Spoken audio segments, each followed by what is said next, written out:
Hello dear students, last lecture में बेटा हमने न्यूटन सेकेंड लॉ देखा था। आज हम पढ़ने वाले हैं Newton's third law of motion. वैसे एक्चुअल में न्यूटन्स थर्ड लॉ जो है वो बहुत ही फेमस है और मोस्टली उसके जो कंसेप्ट है वो आप जानते हो, बट कुछ एग्जाम्पल है, उस एग्जाम्पल के तहत हम समझते हैं इस लॉ को। ठीक है, तो आपको जो फर्स्ट एग्जाम्पल दिया है आपकी टेक्स्ट बुक में, इसमें दो ऑब्जेक्ट्स लिए, ए ऑब्जेक्ट है और यहाँ पे बी ऑब्जेक्ट है। ए ऑब्जेक्ट जो है वो बी पे जितना फोर्स अप्लाई कर रहा है उतना ही फोर्स बी ऑब्जेक्ट है वो ए पे अप्लाई कर रहा है, but this force are equal in magnitude but opposite in direction. दोनों की डायरेक्शन क्या है? ऑपोजिट है। ठीक है, तो इससे भी अपना Newton's third law of motion है वो प्रूव होता है। सेकंड जो आपको एक एग्जांपल दिया है वो भी एक स्प्रिंग का एग्जांपल है। मान लो एक रिजिड सपोर्ट के साथ स्प्रिंग ऐसे है, ठीक है, और स्प्रिंग को यहाँ पे कोई एक ब्लॉक के साथ हमने ज्वाइंट कर दिया है। एम मास का कोई ब्लॉक है और इस स्प्रिंग को बेटा हम नीचे ऐसे खींच रहे हैं। When we stretched this spring, it goes down, but some of the force is acting just opposite to our force, which is a spring force. जब हम स्प्रिंग को खींचते हैं ना, तो स्प्रिंग अपनी अपोजिट डायरेक्शन में हमें खींचने की ट्राई करती है। तो इसमें भी क्या है, देखो दो फोर्सेस हुए, एक डाउनवर्ड एक अपवर्ड साइड। तो इसमें भी जो फोर्सेस होते हैं वो equal in magnitude but opposite in direction होते हैं। Newton's third law. ओके, दूसरा एक एग्जांपल जिसमें मान लो यहाँ पे अर्थ है और यहाँ पे एक स्टोन होता है। मान लो ये स्टोन है कोई, ठीक है,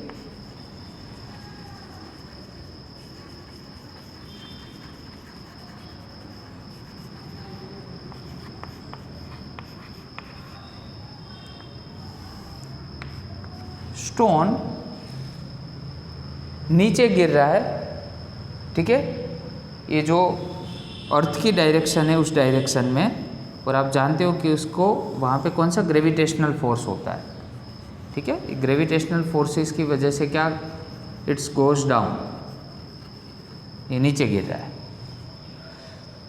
तो इसमें आप सोच सकते हो कि जितना फोर्स स्टोन ये अर्थ पे लगाता है उतना ही फोर्स वो अर्थ स्टोन पे भी लगाता है, but the mass of stone मान लो कि m1 है और मास ऑफ अर्थ मान लो m2 है।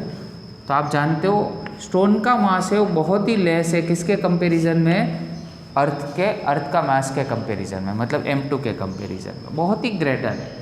एक्चुअल में तो हम लिखना चाहे तो ऐसे भी लिख सकते हैं, लेस देन m2। यस, तो इस केस में हम ऐसा बोल सकते हैं कि चलो दोनों के बीच में ऑलरेडी फोर्स है, बट जब स्टोन अर्थ पे फोर्स लगाती है, ठीक है, और जो अर्थ है वो स्टोन पे जब फोर्स लगाता है तब अर्थ का स्टोन पे जो फोर्स होता है ना बहुत ही कम होता है, नेग्लिजिबल टाइप बोलते हैं हम उसको, मतलब वो नेक्ट आइज हम देख भी नहीं सकते इस फोर्स को, जस्ट हम रियलाइज कर सकते हैं। ठीक है, तो हमें मोस्टली क्या लगता है कि अर्थ है ना वो स्टोन पे फोर्स लगा रही है, ग्रेविटेशनल फोर्स, ठीक है, उसकी वजह से स्टोन नीचे की साइड आ रहा है। बट इसमें कॉन्सेप्शनल वाइज देखे तो दोनों फोर्स तो है ही, प्रेजेंट ही है, तो same direction, sorry same magnitude but opposite direction. Okay, तो न्यूटन्स थर्ड लॉ जो है उसका अगर स्टेटमेंट हमें लिखना हो तो कैसे लिखेंगे, to every action, to every action there is equal and opposite reaction।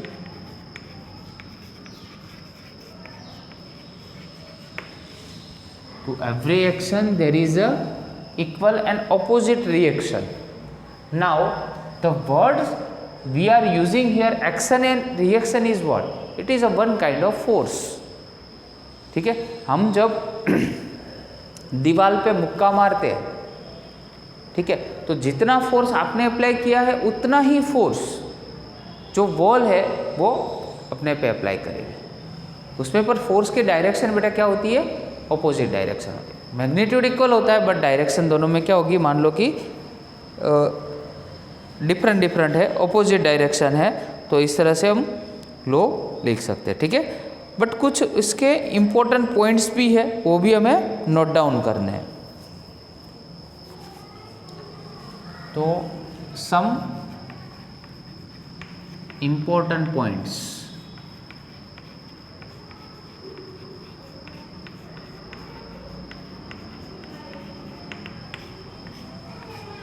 उसमें first point, here the word action and reaction is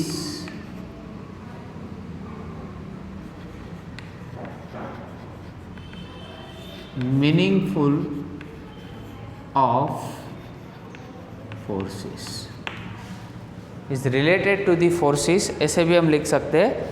ठीक है, और दूसरी बात, हम ऐसा सोचते हैं कि जब भी एक्शन होता है और उसके बाद रिएक्शन होता है तो दोनों का टाइम डिफरेंट होता है, तो ये गलत है। ऐसा नहीं है कि जब एक्शन और रिएक्शन का टाइम ऑलवेज क्या होता है? इक्वल ही होता है। ठीक है, तो सेकंड पॉइंट नोट डाउन कर देते। Every action and reaction are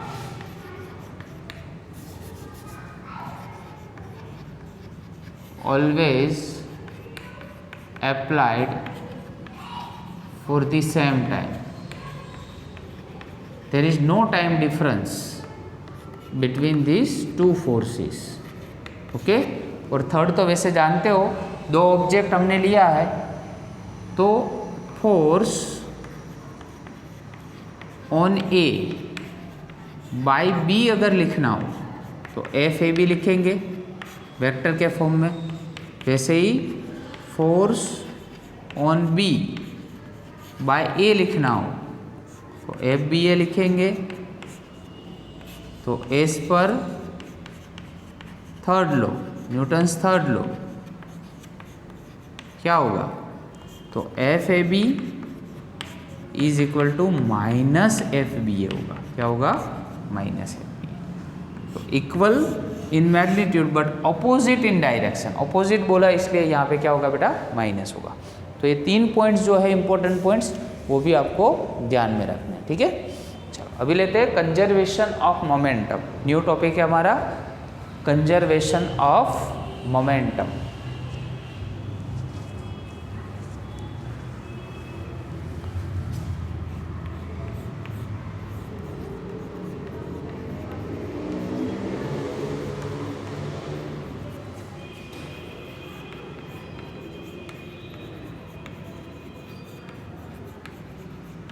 momentum का कंजर्वेशन कैसे होता है इसके बारे में पढ़ते हैं। ठीक है, तो यहाँ पे एक एग्जांपल आपको दिया है बुलेट और गन का। एग्जांपल दिया है बुलेट और गन का। देखो, जब भी गन में से बुलेट निकलती है तो गन बुलेट पे जितना फोर्स अप्लाई करती है उतना ही फोर्स वो बुलेट है वो गन पे अप्लाई करती है। ठीक है, तो in example of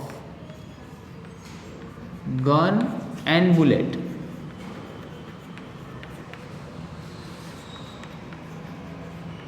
a force applied by bullet on gun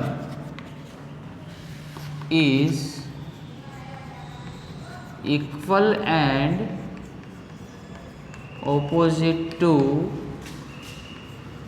force applied by gun on bullet. दोनों में क्या होगा? इक्वल एंड ऑपोजिट फोर्स होगा। तो एक एग्जाम्पल के तहत समझते हैं कि मान लो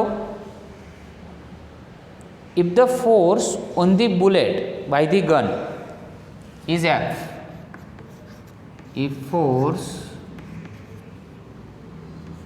by bullet on gun is F, then force by gun on bullet वो कितना होगा? -F होगा ऑब्वियस, क्योंकि इक्वल और ऑपोजिट डायरेक्शन में है इसलिए। तो वैसे ही जब भी फोर्स होता है तो उसके साथ कोई टाइम इंटरवल भी रहता है। जैसे आप जिसने बंदूक चलाई उसमें से गोली निकली तो उसके साथ कोई टाइम इंटरवल भी होगा, और यहाँ पे हम टाइम इंटरवल ले रहे हैं डेल्टा टी जितना। तो फॉर स्मॉल टाइम इंटरवल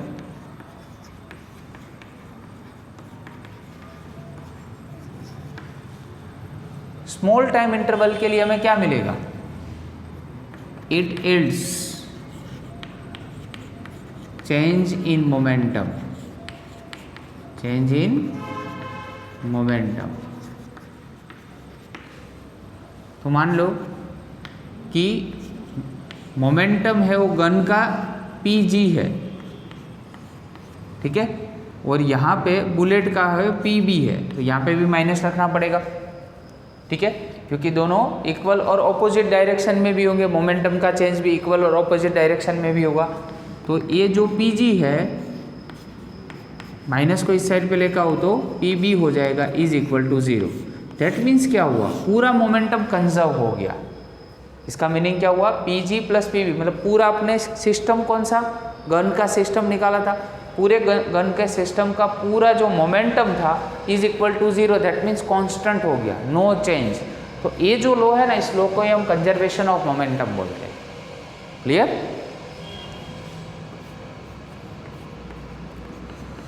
तो for any isolated system, for any isolated system, the total momentum of a system is conserved। ये है conservation of moment, law of conservation of momentum. Conservation of momentum का law है। Isolated system का meaning क्या होता है? याद रखिए, ये बहुत सारे चैप्टर में और भी आने वाला है। आइसोलेटेड का मीनिंग होता है there is no effect of any external agencies. कोई बाहर के फोर्स है उस सिस्टम पे अप्लाई नहीं कर सके। जैसे मान लो कि आप कोई क्लासरूम में बैठे हो, ठीक है, तो क्लासरूम में अगर बाहर से आउटसाइड से डिस्टर्बेंस होगा तो आपका कंसंट्रेशन सही से नहीं होगा। अगर मान लो कि अपने डोर विंडोज ये सब क्लोज कर दिए और हम पूरे एक ऐसी सिस्टम में चले गए कि वहाँ से बाहर से कोई एक्सटर्नल नॉइज ही नहीं है, कोई डिस्टर्बेंस ही नहीं है, तो हमारा कंसंट्रेशन लेवल क्या होगा? अच्छे से हो पाएगा। That means you have occupied a space in which you can study bye concentration. It is isolated system for you. And for physics, what is isolated system? There is no effect of, there is no external effect of any kind of noise or any kind of disturbance or forces. It's called a isolated system। ठीक है, जिससे क्या हुआ कि ये momentum में कोई changes ना हुए। अदरवाइज क्या होगा, वो अगर फोर्स उस सिस्टम में अप्लाई हो गया ना तो उसमें चेंज होने के चांसेस बढ़ जाते हैं। इसलिए डन। तो ये हो गया कंजर्वेशन ऑफ मोमेंटम। उसको एक एग्जाम्पल से भी समझाया है साथ में, जो ए ऑब्जेक्ट और बी ऑब्जेक्ट का एग्जाम्पल था वो भी साथ में ही समझाया। तो यहाँ पे हम एग्जाम्पल की तरह भी समझते हैं। एग्जाम्पल में दो ऑब्जेक्ट लिए, ठीक है, तो for object A and B, दो ऑब्जेक्ट है। आप जानते हो कि force on A by B क्या होता है, एफ ए बी। डन। ऐसे ही force on B by A, ये क्या होगा, F B A. Force on A by B, F A B, और ये एफ बी ए। तो मोमेंटम का अगर चेंज लेना हो तो चेंज इन मोमेंटम क्या होगा, उसके इम्पल्स हमने एक टॉपिक आपको समझाया था, उसमें एफ इंटू क्या लिया था, डेल्टा टी। तो चेंज इन मोमेंटम अगर इसमें कंसिडर करना हो तो change in momentum F A B into delta T होगा। वैसे ही same change in momentum, same इसमें भी क्या होगा, F B A into delta T, but ये कौन सी डायरेक्शन में होगा, ऑपोजिट डायरेक्शन में। क्लियर। मान लो दो ऑब्जेक्ट के लिए मोमेंटम जो है, तो ऑब्जेक्ट ए के लिए जो इनिशियल मोमेंटम है, इनिशियल मोमेंटम है पी ए जितना, और जो फाइनल मोमेंटम है वो है पी ए डैश। सेम अगर ऑब्जेक्ट बी के लिए कंसिडर करें तो इनिशियल मोमेंटम कितना होगा, पी बी, और सेम इसके लिए भी फाइनल मोमेंटम कितना होगा, पी बी डैश। ओके, चलो as per Newton's third law में तो दो फोर्सेस थे ऑब्जेक्ट के, अभी प्रीवियसली देखा हमने यहाँ पे, बट यहाँ पे क्या लिखते थे, माइनस। अगर इसको आप डेल्टा टी से मल्टीप्लाई कर दो तो ये डेल्टा टी हो गया, यहाँ पे भी क्या हो गया, ये डेल्टा टी। अभी आप जानते हो F A B delta T, तो इसका मीनिंग क्या हो, चेंज इन मोमेंटम। देखो तो यहाँ पे हम लिख देते हैं ए पे हो रहा है ना फोर्स, और कौन इस पे अप्लाई कर रहा है, बी कर रहा है, ठीक है। तो इसके लिए चेंज इन मोमेंटम क्या होगा, P A dash minus P A, इसके लिए क्या होगा, P B dash minus P B. Clear. चलो दोनों की वैल्यू रखो, तो P A B that means P A dash minus P A, और यहाँ पे पी बी डैश और माइनस पी बी। चलो माइनस पी बी को इस साइड पे लेके आओ, या तो पी ए डैश, ठीक है, और ये क्या हो जाएगा, प्लस पी बी डैश हो जाएगा। सेम वैसे ही यहाँ पे हम अप्लाई करेंगे तो क्या हो जाएगा, P A plus P B हो जाएगा। डन।